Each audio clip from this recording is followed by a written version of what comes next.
Okay, well, I guess the very good thing about being on the session after lunch is it takes a fairly unique personality if you're the presenter to go to sleep in the after lunch session. I've just got a few minutes, and I understand the brief effectively is just to pose more about questions than solutions. The following session deals with the workshop that was held about the steep land erosion debris flow risk issues and what came out of that, and unfortunately I didn't actually get to that because I was tied up with other things from some considerable time before.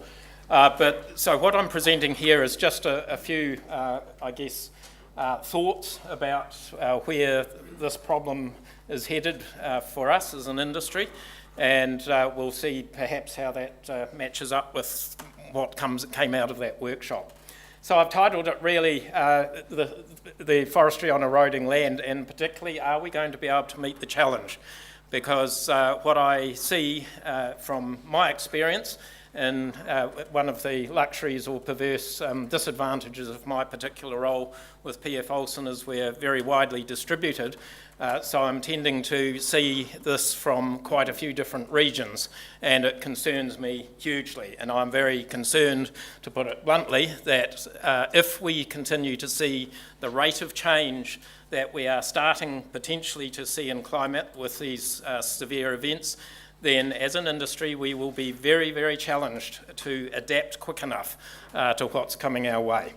So we're very used to the sort of scene we've seen there, and if we just look at a few statements that have come in recent times out of the Climate Change Commission, and I'm not sure how easily you can read that, but firstly, the warnings have been around for quite some time. But they've been quite well summarised again with the Climate Change Commission, in particular that we can expect severe effects on land and human systems, both from long-term changes and increased frequency of intense rainfall events. Well, hurrah to that, we seem to be seeing it. And they are very clear that these effects will include challenges to productive systems, and among other things, we will see increased vulnerability to erosion and sedimentation of waterways. And even without erosion, sedimentation of waterways is a very immediate standing issue for this industry right now. And they talk about the general facts that we roughly all know about. There's fairly large areas of the North Island that are deemed at risk of severe erosion, so about 61%. So we probably, many of us have been brought up with the fact that forests are very good for holding soil together.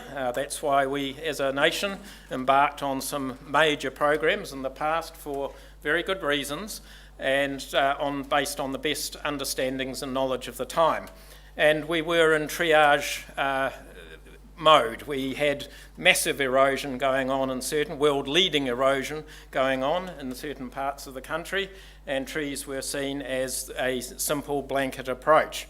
And as foresters, probably most of us have been brought up with at least some images somewhere in our history in mind as I've got up there. And so we probably tend to think reasonably relaxed up until recently that this really was all about them and not very much about us. And that, in fact, is a recent photo. That's only about 10 years ago in the Gisborne region, just down the coast a wee way from Tolaga Bay. So it happens, and it's extremely severe and very messy. There's actually one part of one of those photos where you can see a flock of sheep just herded naturally, basically on the last strip of green that's available because all the rest of the hill has fallen away around them. And how many stock were actually lost, I don't know. So perhaps we've been complacent, because the problem we have is that, as we've now seen from Tolaga Bay and other places, at a local level particularly, there isn't necessarily a lot of difference between whether we are seeing mass movement erosion happening on farmland after a major event or after clearance of a crop in forestry. The problem with forestry, as we are coming to understand very well now, is that they also develop into debris flows, and there is a lot more damage, or a lot more potential for damage below. When it doesn't just a matter of throw some more fertiliser and some green grass seed and it's all hidden. For us, it's a much bigger problem. And so the question I'm posing, is this the new normal? And I think it's really another feature that coming up is harking back to those statements from Climate Change Commission, is we seem to be seeing more localised intensity. So this graphic here came from the Esk Valley floods just earlier in the year, and you can see there at the centre of it, there we have 322 millimetres. I think that was a 12-hour rainfall, and all around it you can see the phenomenal reduced rates. We're talking 50% or well under 50% of that level of rainfall. So all the neighbours and the immediately adjacent catchments were, oh yes, we've had a rainy day, what's the problem? But in this particular area, there was 320 millimetres of rain. And likewise in Tolaga Bay, the general storm was regarded as about a 1 in 5, 1 in 10, something in that order. But for those who experienced a very narrow band of rainfall, it was 150 millimetres or more in less than 4 hours. And that was both established from 2 rain gauges from the council, but also in our case, P.F. Olsen working backwards on the flood flows in the river, measuring the flood heights. We were able to back calculate, and that worked out at about a 1 in 100 return period for that river. Just as a bit of a benchmark, some of you may have seen in the news recently, or remember the news about these floods in Spain. Just in the last week, and killed quite a number of people. And if you saw the video footage, there was just a raging torrent of black water flowing in amongst houses and down the main streets, cars bobbing down the road. I checked that out. That was 200 millimetres in 4 hours, so only a bit more than Tolaga Bay. So anything that involves rainfall of that scale is going to involve a disaster, whichever way you tip it upside down or back to front. So the problem we have as an industry, as I see, is we have traditionally been able to call this an act of God, and it probably is to a degree. But the problem is, how long are we going to, as an industry, be able to get away with that when this starts to become frequent? If you're operating on that land and we keep getting these events, it's going to rapidly get to the point, well, this is what happens, this is what you can expect. So what are you going to do to avoid, remedy or mitigate it? And the answer is, well, we don't have any particularly good mechanisms available to us or tools available at the moment. In the graphic at the side there, I've just noted the places that I know of, and some of them have had multiples in those regions over about the last 10 years.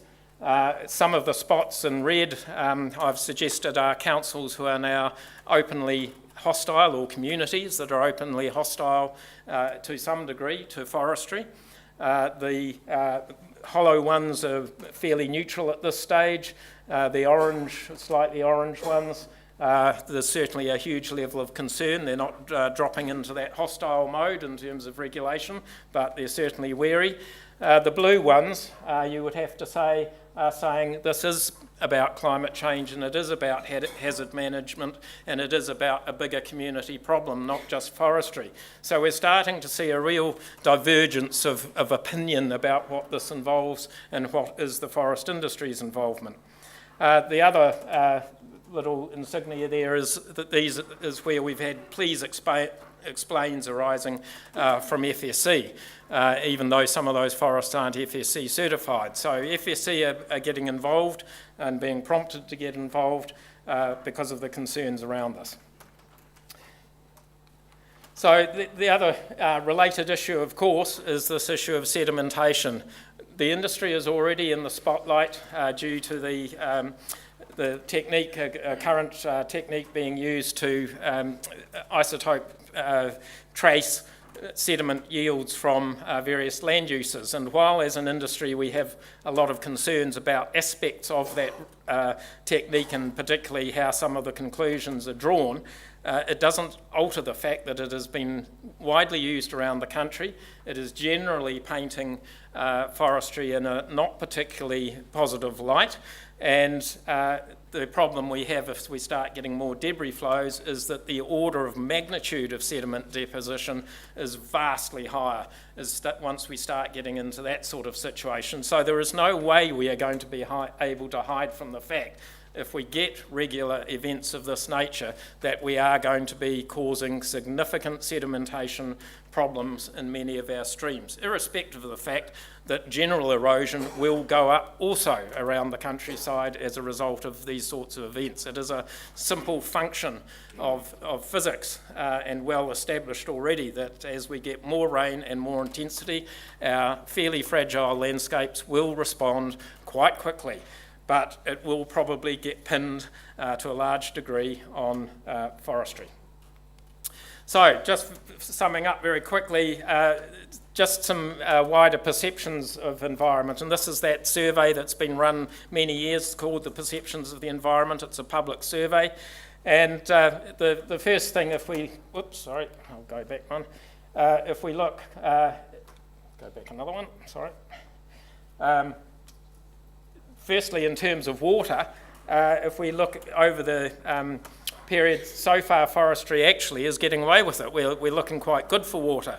But the reason I wanted to put that up there is at the very same time, from that same survey, you can see that forestry is perceived as having major damage to native bush and forests. And you think, well, how can that be? And it's not science and it's not logic. We know that. So that's the question I'm posing, is how long will it take before people start to pick up on water?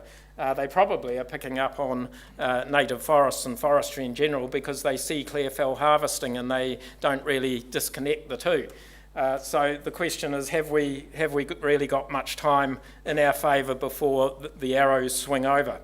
And if we certainly look at specifically questions about the condition of water, we can see here that in the last few years there's been a rapid recognition amongst the wider public, just in general across New Zealand, that the condition of our freshwater and lakes is in bad shape, and the number of public who think it's good has declined very rapidly, and quite exactly the opposite, the number who think it's bad has gone up very quickly, just over a period of a few years. Hardly surprising. If we also look at the agribusiness agenda, and this is very much focused on the issue of agricultural perceptions, I just tracked 3 of the measures that they rank and they use to provide rankings of what's of concern to the mainly agricultural business. Now, don't worry about the scale at the left. I've just scaled them all so they fit on one scale, but the issue really is the trends. And the green line there represents what they are calling codifying practices to meet environmental expectations. And you can see on that it's sort of dropped a wee bit, hovered, gone up a wee bit, dropping a bit. You might compare that with all the efforts the forest industry is putting into best practices, codes of practice, all that sort of thing. And yet, from the agriculturalist point of view, they're sort of coming to a point that it's not actually making a lot of difference, maybe, in terms of where they see the impacts and the pressures coming on them.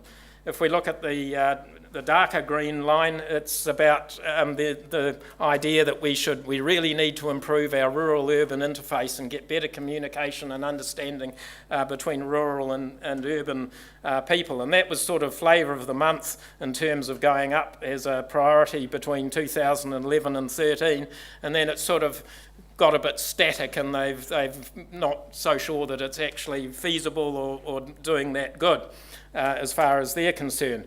But the one going exactly the other way, and it might still be a flavour of the month, but the one that's gone from effectively 0, and in terms of the actual ranking in the agribusiness agenda, has gone to number 9 from 0, and there's 44 different elements that are ranked. That's what's called, or what they're titling, regeneration of natural ecosystems. In other words, farm leaders have gone from seeing it as irrelevant and nothing to do with them to suddenly going up to the number 9 in their total of 44. So they might interpret that as being they're starting to come to the conclusion that actually we have to be seen to be doing the right thing. So I think this is, we've got no way of really knowing that for sure, but I think those are some warning signals that we need to take heedance of about how fast things can change. So some of you will have seen this in previous talks I've given about this model about what does social licence mean. And I think it's still as relevant now as it ever was. When I last gave that talk, I suggested that the industry was sort of sitting somewhere in about that middle line, where many companies in forestry were seen as a good neighbour. There was some pride and collaborative achievements, but we were really struggling to get to this point of co-ownership. And that was because we didn't have political support.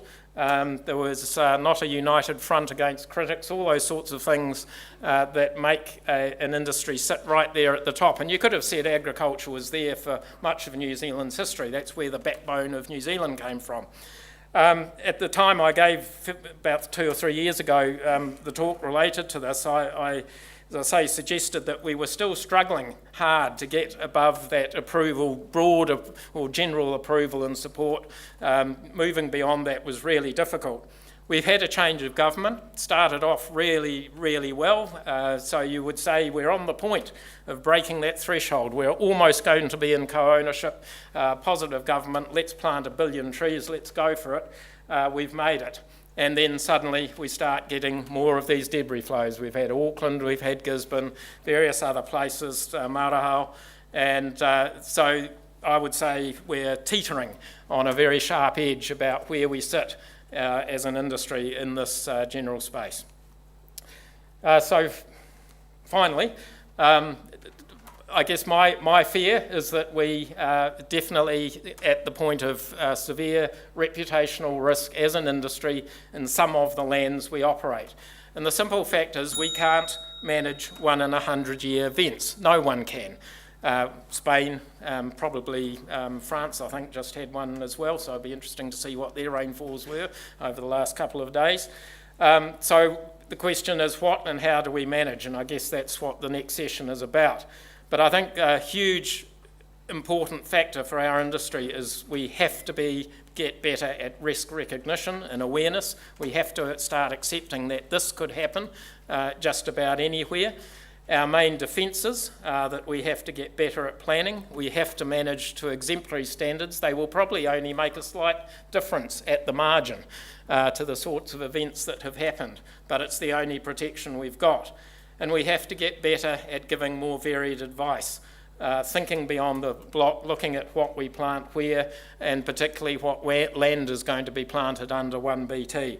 So I guess in relation to the discussion that was had before, this is incredibly relevant to this future land we're going to plant, or the government is going to plant, or someone's going to plant, because based on what I'm seeing, I would suggest that on some of these areas, there might be 10 to 20% of the land is certainly not suitable for commercial forestry in the model that we have traditionally followed. I'd also personally raise flags about any notions of radiata plant and leave for carbon on that difficult country. It will still fall over and it will still come down the streams. So we have to be acutely sensitive to what species, where, and for what purpose, and be prepared to back out completely sometimes. There are some places that are probably just better left alone, if not for any other reason, that if it does come down the river, it's not the industry's problem. It was act of God.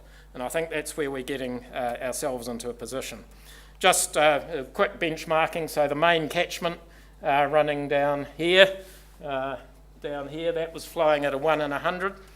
This little tributary just here, because it was full of wood and rocks and sand and soil, was running at a 1 in 1,000-year level. So you are not going to solve these problems easily. So I look forward to hearing what came out of the seminar, and I'll leave it with those rather unpalatable thoughts.